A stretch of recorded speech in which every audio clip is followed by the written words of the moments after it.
नमस्कार मित्रांनो, मी राजेंद्र गावाने. मित्रांनो, कोतवाल भरती 2025च्या सविस्तर जाहिराती उपलब्ध झालेल्या आहेत. जिल्हाधिकारी कार्यालय अहिल्यानगरमार्फत 13 तालुक्यांच्या जाहिराती प्रसिद्ध करण्यात आलेल्या आहे. स्क्रीनवर तुम्ही या 13 तालुक्यांच्या जाहिराती बघू शकता. मित्रांनो, या जाहिराती डाउनलोड करण्याची लिंक्स मी व्हिडिओच्या डिस्क्रिप्शन बॉक्समध्ये सुद्धा दिलेली आहे. या व्हिडिओमध्ये आपण कोतवाल भरती संदर्भातील महत्त्वाच्या बाबी बघणार आहोत. हा व्हिडिओ पूर्ण बघितल्यानंतर तुमचा अर्ज सादर करा, जेणेकरून अर्ज सादर करत असताना तुमच्याकडून कुठलीही चूक होणार नाही.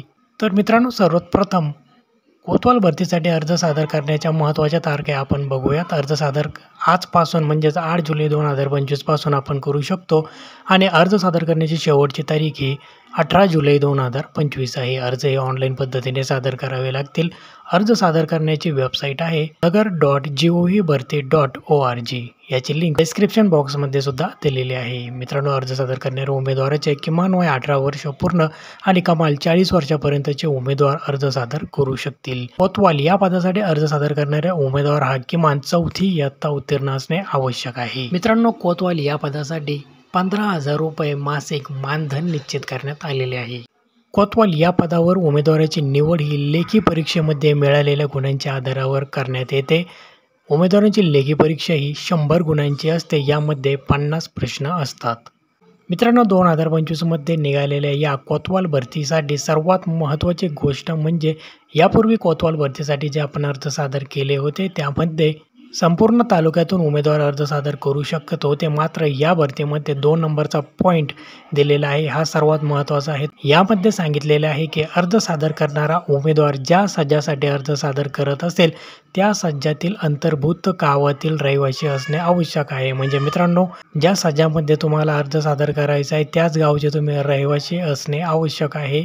तसेच अर्ज सादर करण्यापूर्वी तुम्ही ज्या राज्यामध्ये राहता त्या ठिकाणी कोणत्या कॅटेगरीला आरक्षण ठेवण्यात आलेलं आहे ते नक्की बघा. जर तुमच्या कॅटेगरीसाठी त्या ठिकाणी आरक्षण असेल तरच तुम्ही अर्ज सादर करू शकाल. जर महिलांसाठी आरक्षण असेल तर फक्त महिला उमेदवारच अर्ज सादर करू शकतात.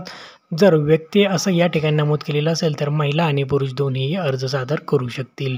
खुल्या प्रवर्गामध्ये सर्व कॅटेगरीचे उमेदवार अर्ज सादर करू शकतील. तर स्पेसिफिक एकच कोणती तरी कॅटेगरी मेन्शन केलेली असेल तर त्याच कॅटेगरीमधले उमेदवार त्या पदासाठी अर्ज सादर करू शकतात. मित्रांनो, अर्ज सादर करण्यापूर्वी आरक्षणाचा तपशील बघणे आवश्यक आहे.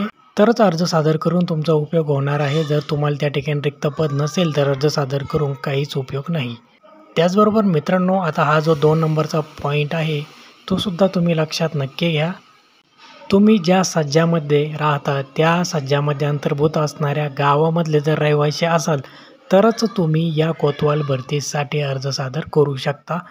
2023मध्ये निघालेल्या भरतीमध्ये तालुक्यातून सर्व उमेदवार अर्ज सादर करू शकत होते. मात्र या भरतीमध्ये असा थोडासा चेंजेस झालेला आहे. तर मित्रांनो, व्हिडिओमध्ये सांगितलेले पात्रतेचे निकष जर तुम्ही पूर्ण करत असाल तर अर्ज नक्की सादर करा. तुम्हाला तयारी करण्यासाठी हे पुस्तक सर्वात बेस्ट आहे. याची लिंक मी व्हिडिओच्या डिस्क्रिप्शन बॉक्समध्ये सुद्धा दिलेली आहे. त्या ठिकाणी जाऊन चेकआउट करा. पुढील जे काही अपडेट्स येतील ते मिळवण्यासाठी आपल्या चॅनलला सबस्क्राईब करा. व्हिडिओ जास्तीत जास्त मित्रांपर्यंत शेअर नक्की करा आणि टेलिग्रामची लिंकसुद्धा व्हिडिओच्या डिस्क्रिप्शन बॉक्समध्ये दिलेली आहे. त्या ठिकाणी जॉईन व्हा. धन्यवाद.